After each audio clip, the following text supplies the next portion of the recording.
turn on the mic. Residential and commercial properties. The One Tom Warming office is located at 509 South Line Highway, and your number is 928-267-3411.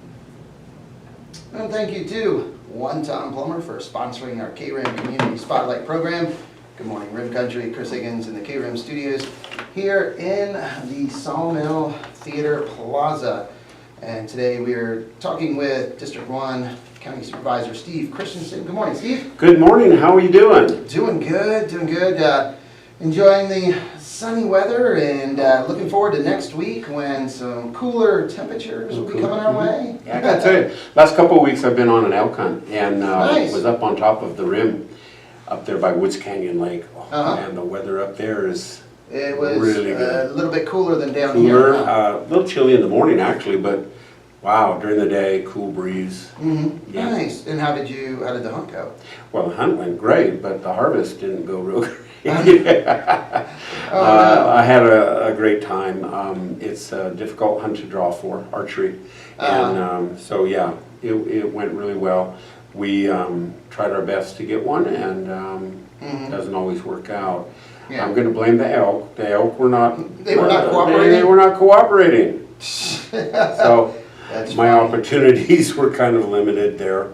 Uh-huh. It's very dependent. The hunt's very dependent on the rut Mhm. and the bugling and the response that they have toward other bugles and things like that. So Gotcha. it's actually kind of a lot of hard work to do, but Mhm. not only about 15% or so harvest.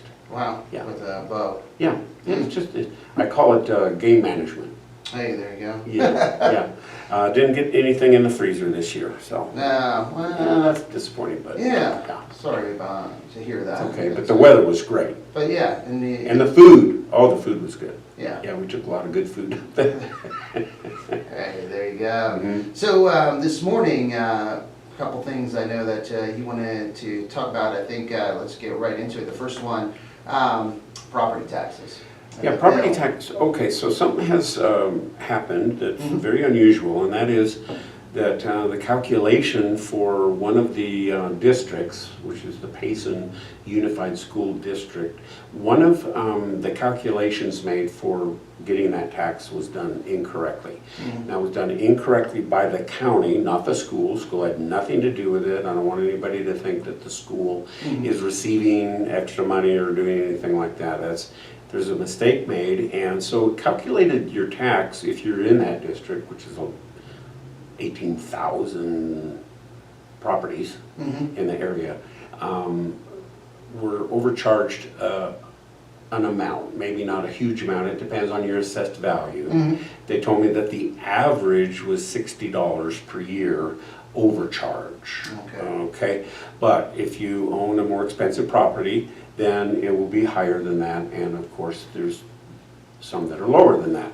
Okay, so here's, we've been formulating a plan. What do we do? So mistake was made, mistakes are made by people, we understand that, so what do we do after we made the mistake? Well, number one, we admit we made the mistake. It was a typo, it was a transmitting of a number, which is the multiplier used for the Class B bonds for the school district number 10, which is the Payson School District. So you were overcharged an amount, and the bill, and I brought my bill, so you know what your bill looks like. And if you have yours that's handled through the mortgage, you normally never see the bill. Now, the first thing I need to say is that the taxpayer doesn't need to do a thing. We're going to handle it all, we're going to take care of it, we're going to reissue the bill. Okay. Okay, so we're printing up new bills right now, and those will come out. And so the treasurer is recommending that if you did receive a bill and you do live in that district, and you can tell by when you look, there's an itemized list on the bill, and it includes all of the different things that you're paying for, all the different districts. And if it does say on there SD number 10, then you are part of the affected billing. So the treasurer's saying, look, you don't need to pay your bill right now, wait until the new one comes. All right. If you have paid your bill or part of your bill, like say the first half, If you paid any portion of it, you don't have to do anything. We're gonna send you a refund check. Automatic, it's just gonna happen. So you don't have to do anything. And the check won't be a big amount, but it's an overcharge, and it was discussed various ways that we can solve this. This to me seems to be the best way. We're not gonna credit next year. That didn't seem to make sense to me. People are gonna want their money back. Hey, if I've overpaid, I want my money. And so we're gonna do that as quickly and as efficiently as possible. I want everyone to know that the school is not benefiting in any way by doing this. This extra overpayment is going to come back to the consumer, the customer, and the school will get the appropriate and proper amount that was supposed to be taxed. So this is not associated with the override vote that's coming up. Now, early voting is going to start pretty soon, and I want to be very, very clear about this, that the override, which you can actually see on your bill over this year, is like, for instance, it says budget override, and it gives you a dollar figure. And so you're already being charged this tax. So what you're going to be voting on, and I'm not an advocate for or against it, I'm just trying to be accurate. You're going to be voting for whether or not you would like to see the tax continue to support the school system, a tax that you are currently already paying. Okay, so not an increase in taxes, just not an elimination of the tax. Okay, so there's probably going to be some more information regarding that coming from the school and coming from those who advocate continuing with the override. I will say that the override is part of their regular budget. It's not an emergency situation to get them through a hard time. They have a limited way of taxing. They're at the maximum that they can tax as a district. So this is a vote for the continuation of added services that the school district provides. And so by not voting for it, or let's say that it doesn't go through, then there will be cuts made at the school, and that's what the school board would decide how they're going to do that. And so, like for instance, my particular bill shows $87.72, and so that's what I would pay for the year to support, in support of the school, above and beyond what they already are charging as a school district. Okay, so I'm just trying to be factual in my description there, and that you should not associate the override with any mistake that the county made when calculating the taxes. Now, we're putting in place policies that should prevent this from happening again. So the whole question is, well, how did it happen, or why didn't we catch it? And so that's the kind of thing we're asking ourselves. And so working with other agencies, such as the treasurer's office and the finance office of the county, it got overlooked. Something happened, got typed in wrong, and 7 people or 8 people in the finance department, it didn't occur to them to do the math or check that or whatever. The Board of Supervisors, actually, when we approved all the taxing rates and all of that, and it's pages long, you got to understand how complex this is. There's districts all over the county, and so it's pages and pages of these spreadsheets of all these numbers and everything, and it just, it wasn't double checked, in other words, or triple checked or quadruple checked, and it got printed up as in the bill. So there we go. Yeah. And it only affects part of the county. It only affects those, now, so understand, if you don't live in the school district number 10, don't expect another bill. What you got was probably the bill you need to pay. Gotcha. Yeah. Yeah, and that's important. But now most of, let me see, is most of your district in school district 10? Yes, and it is, and I would have to say that it includes all 3 districts.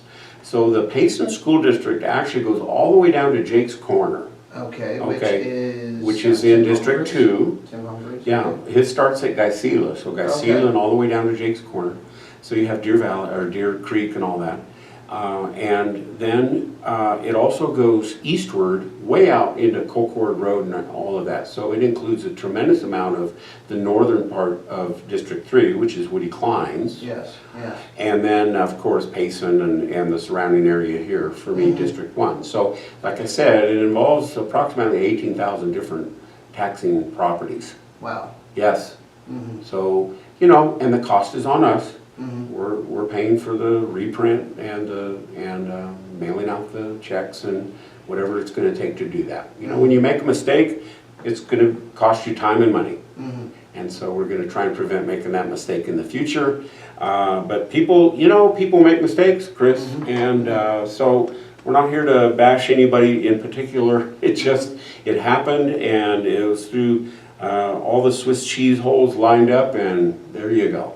We're going to try and prevent it from happening. And I think an important point that you stated was that the school, they have nothing, the school district has nothing to do with No. this because the county handles all of the taxing.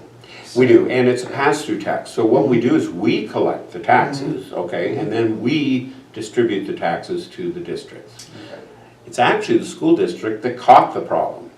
So when they received whatever information as of last Thursday, a lady which I've known for many years, Audra Bailey, she's their chief financial director, and she's the one, and I think her first thought was, oh my goodness, I've made a mistake.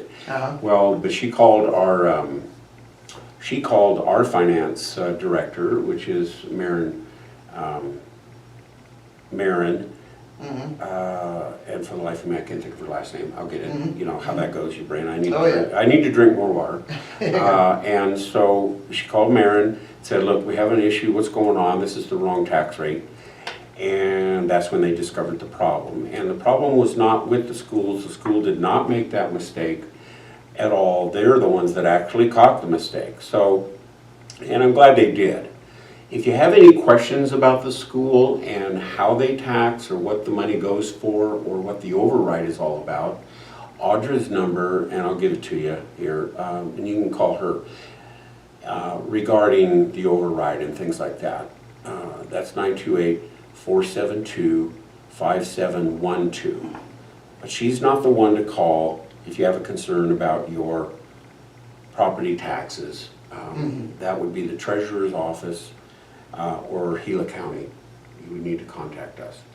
Now, I did hear that the treasurer has posted on some portal through the Gila County website. You'll be able to type in your account number, your property number, or whatever it is, and it will show you there the correct tax. Okay. Okay, so if you are interested to know what the correction looks like for you personally, you can access it that way, or you can wait for the new bill to arrive. Okay? Okay. I'm encouraging them to include a letter in the new bill that explains why people are getting a new bill, because they're not going to know. They're going to go, well, wait a minute now, I already got a bill.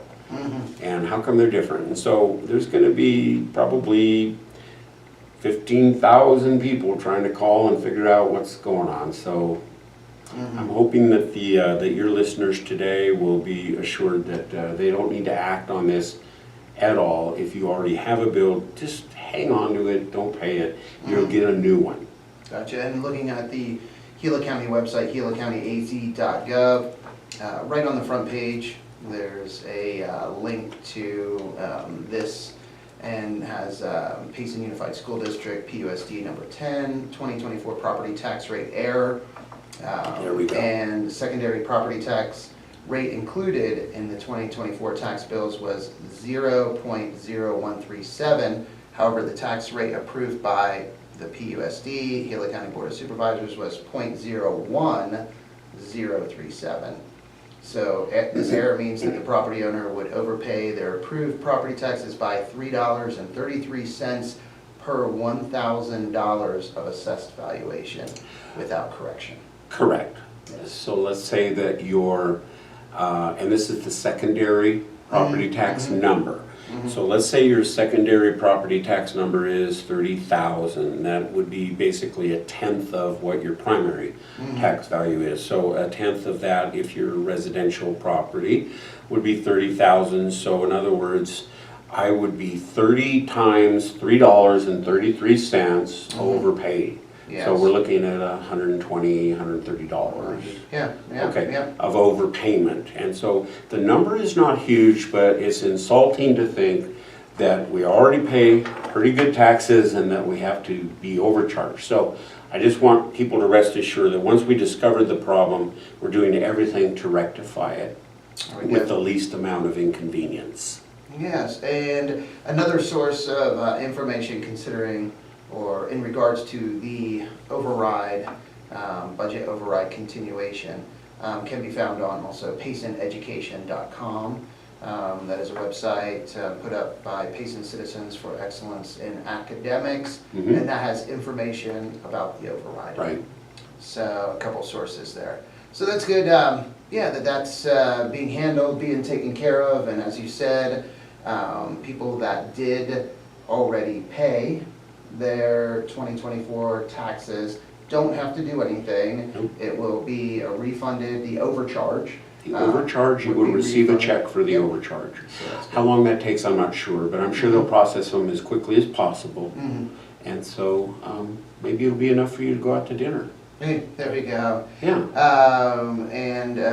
So, and I think, let me just see, was this? No, I just got a press release from the Gila County, but it's for general election. So I thought, well, this is something else regarding that. Well, and we're only, 30-some days away from the general election. Early voting Yes. will be starting soon. Yeah, it says, and let me see, register. So this is reminding people the cutoff to register to vote in the upcoming general election is approaching. The cutoff is midnight on Monday, October 7th. I wouldn't wait till midnight. No, I would not do that. So October 7th, and I think you can register online, so I wouldn't wait that long. That's also the day that early voting starts, I believe, Chris? Early voting begins October 9th. Oh, October So, 9th, okay, so a October couple 9th, days. yep. And so early voting starts, mail-in voting, and you can come in and vote. All starts right around the 9th. And then the general election occurs on November 7th. There we go. And yeah, so that's great that that was, or November 5th. November 5th, I think. Okay, I'm off. I'm just kind of going. You were out in the woods for a while. Yeah, wait, don't listen to me. I don't know what I'm talking about. Okay, so November 5th is the general election, and look at that. We're about a month away. It seems to have come up rather quickly. It did. Please vote, people. Please vote. Apathy in voting, I just don't get it. It can make a big difference in the election. We saw that with the town council recently, where people within one vote. And so it does make a difference. You do make a difference. Please vote. Yes, that is for sure. So what else happening in the county? What else Well, ongoing, we're always concerned about our roads, drainage, runoff, flooding, culverts, those are seemingly some of the more difficult issues that really never go away and are constantly needing to be addressed.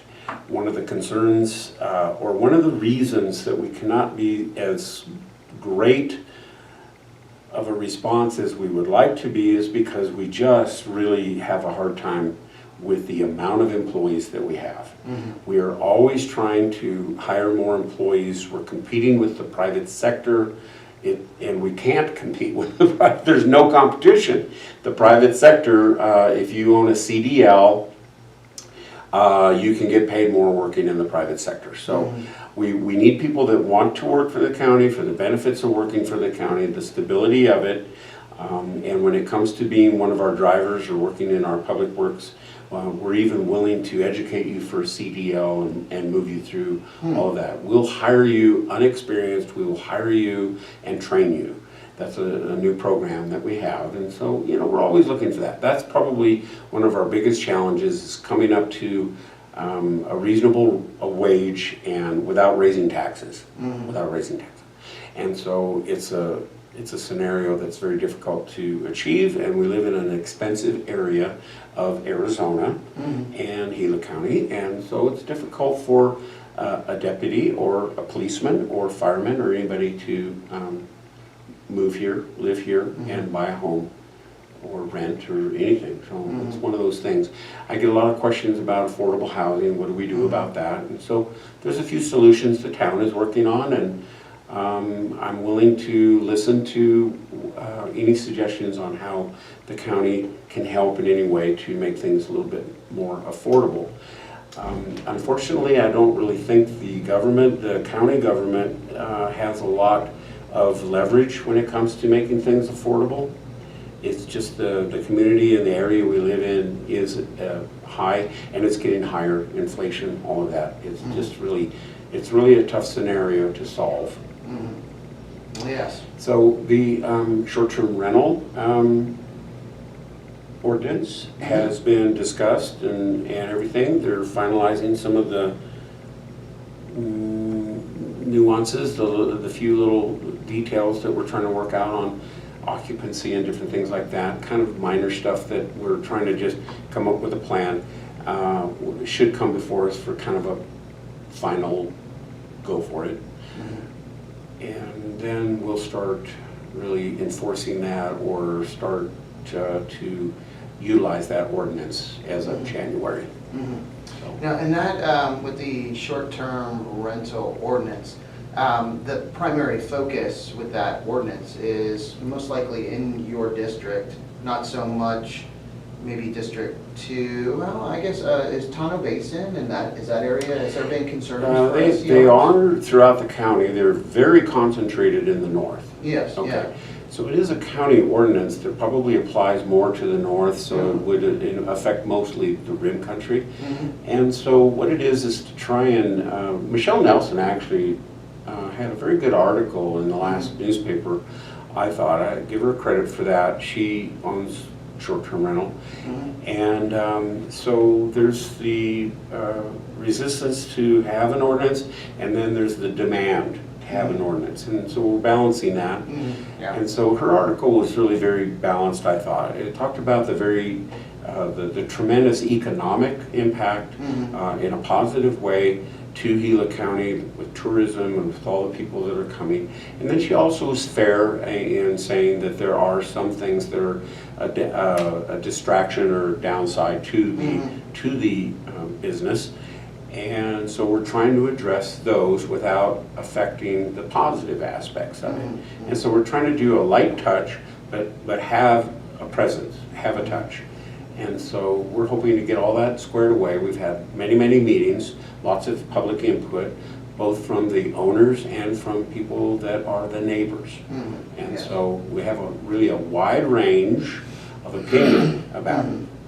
There's no way we're going to please everyone, but I think it's only reasonable that people understand that if there's going to be a business conducted in a neighborhood that might affect the other neighbors who are not conducting a business, and have a reasonable expectation that their neighborhood would remain the same, quiet, peaceful neighborhood, that they should be respected in that, and that we are going to address nuisance properties.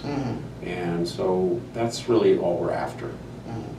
And so there will be a fee. We'll have a permit fee to do it, and we have to, mainly because we need to have the information, and then we're going to have someone that compiles the information and puts it in the computer and keeps it all track of it. You know, regular government stuff. And that's a good way to look at it. The permitting fee helps offset the cost of all of the work that's going to be done and have to be done to manage the ordinance, because it will create extra work for the county in managing that.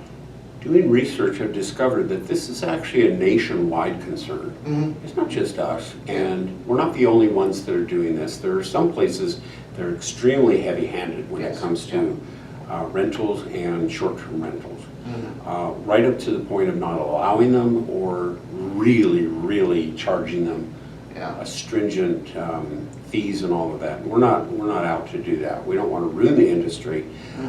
We don't even want to hurt it in any way. We want tourism. It's money coming into our community, and then the people go back home. Yeah, that's what we want.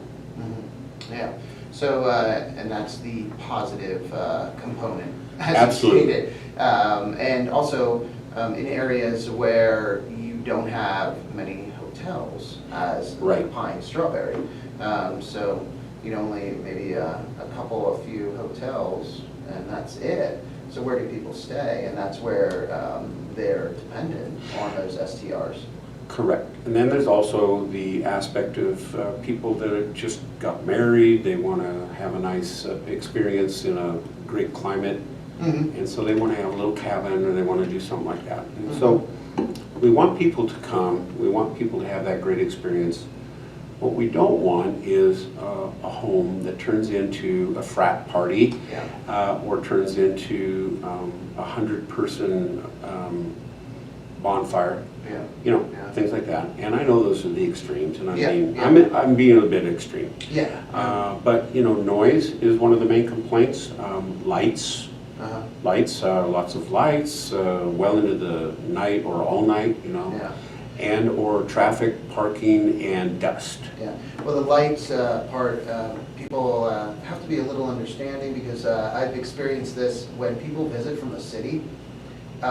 They're not used to the darkness. And so No it street is lights. so dark, no street lights. Yeah. And I find interesting listening to some people, share, how that made them feel. And so I can see where they would turn lights on or have lights on. Right. Because it is so dark, especially up in Pine. And so what they do is they'll string up these patio lights that are, I call them like Christmas lights, but they're not Christmas lights, Yeah. And then they'll leave them on all night. And well, that affects the neighbor, And so, yeah, there's really something to having a dark sky. Yeah. Just turn the lights off, go outside, look up, you'll see something you haven't seen in a long time, and that Yeah. is a galaxy of stars. Yeah. So let's enjoy that. Yeah, I can see though, as you said, that balance, because then, having lights on, at the property that you're renting, or even if it's your own property in a situation, even homeowners. And I've heard that over the years before, where a homeowner saying, oh, my neighbor leaves their light on, or they have their light on and it bothers me. Yeah. Well, at what point does it come down to, that's their property? So you're telling them they can't keep their light on? Right. So things can be done if it's shining right in, the neighbor's window. Well, okay, direct it down, have it light up a certain area. But yeah, it's Well, living difficult. in a community and having neighbors just naturally creates conflicts.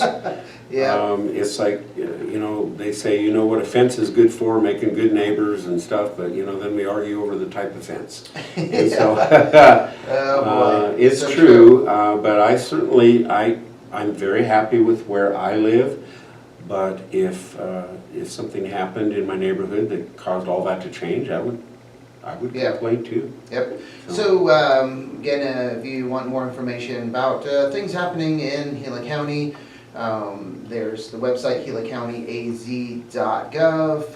Also, there's a link off of that to Discover Gila County, which has just a plethora of information about sites to see throughout the entire county, and events that are happening. Even there's a nice event calendar on the gilacountyaz.gov website that has everything from board meetings, the supervisor meetings, Right. to animal care, mobile vet surgeries, and so on. Oh gosh, it's a And- great, yeah. and the Discover Gila County, they're doing a reboot celebration this month. Oh, nice. And they're completely revamping the website, making it even better. Nice. They put a lot of energy into that, so. That is great. So, all right, well, it is 10:30.